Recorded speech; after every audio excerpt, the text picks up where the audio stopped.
నీ ఫోన్‌లోనూ మ్యాప్స్ ఉంటాయి. నీ ఫోన్‌లో ఫోన్‌పే ఉంటుంది. నీ ఫోన్‌లో వాట్సాప్ ఉంటుంది. నీ ఫోన్‌లో ఫేస్‌బుక్ ఉంటుంది. నీ ఫోన్‌లో యూట్యూబ్ ఉంటుంది. నా ఫోన్‌లోనూ ఇవన్నీ ఉంటాయి. కానీ నువ్వు చూసేది వేరు. నేను చూసేది వేరు. అలానే నీ లైఫ్‌కి ఏం కావాలో నువ్వే చూసుకోవాలి. నా లైఫ్‌కి ఏం కావాలన్నది అది నేను చూసుకోవాలి. ఇప్పుడు నువ్వు మ్యాప్స్ ఓపెన్ చేస్తావు. నువ్వు నీ ఇంటికి దారి పెడతావు. నేను నా ఇంటికి దారి పెడతాను. కానీ 2 లొకేషన్‌లు ఒక దగ్గరికి ఎళ్ళవు గదా! అలానే జీవితంలో కూడా ఏం చెయ్యాలి అనేది మనంగా వేరే ఎవరో చెప్తే వచ్చేది కాదది. మనంగానే చేసుకోవాలి.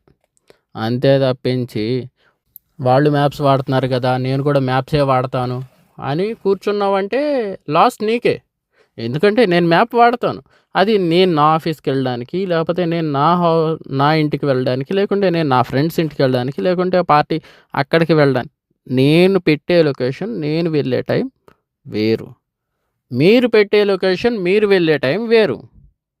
జస్ట్ ఇది హాఫ్ అన్ అవర్, 1 అవర్ ప్రోగ్రామ్‌కే ఇంత డిఫరెన్స్ ఉంటే లైఫ్ ఆల్మోస్ట్ 100 ఇయర్స్ నుండి ఇప్పుడు 8 ఇయర్స్‌కి పడిపోయింది. సో, 8 ఇయర్స్ లైఫ్‌కి మనం ఎంత సెట్ జేసుకోవాల్సి ఉంటుంది. హాఫ్ అన్ అవర్ మన లైఫ్‌లో ఒక హాఫ్ అన్ అవర్ గురించి ఎక్స్‌ప్లెయిన్ చేస్తేనే ఇంతొస్తే, సో, లైఫ్ కోసం సెట్ జేసుకునే ఐడియాస్‌లో ఇంకా ఎంతుండాలి.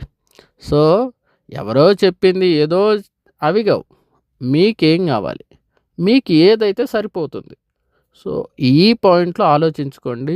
మీ లైఫ్ కోసం మీరే డెసిషన్‌లు తీసుకోవాలి. వేరే ఎవ్వరు రారు. వేరే ఎవ్వరు జేయరు.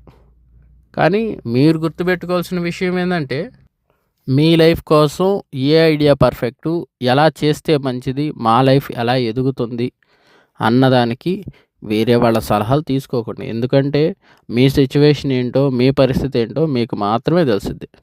జస్ట్ మోటివేషన్ కోసం ఏమైనా ఉంటే మీరు కోట్స్ ఏమైనా చదివితే చదువుకోండి గానీ, లైఫ్ డెసిషన్ మాత్రం వాళ్ళు చెప్పింది, వీళ్ళు చెప్పింది వినకుండా ఉంటేనే మంచిది అని నా ఆలోచన. మీరేమంటారో అది నాకైతే తెలీదు. కానీ మీ లైఫ్ వేరు, వేరే వాళ్ళ లైఫ్ వేరు. సో, ఇదొక్కటి మాత్రం గుర్తుంచుకోండి. దీనికి ఉదాహరణగా నేను గూగుల్ మ్యాప్స్ గురించి, ఫోన్‌పే గురించి చెప్పాను.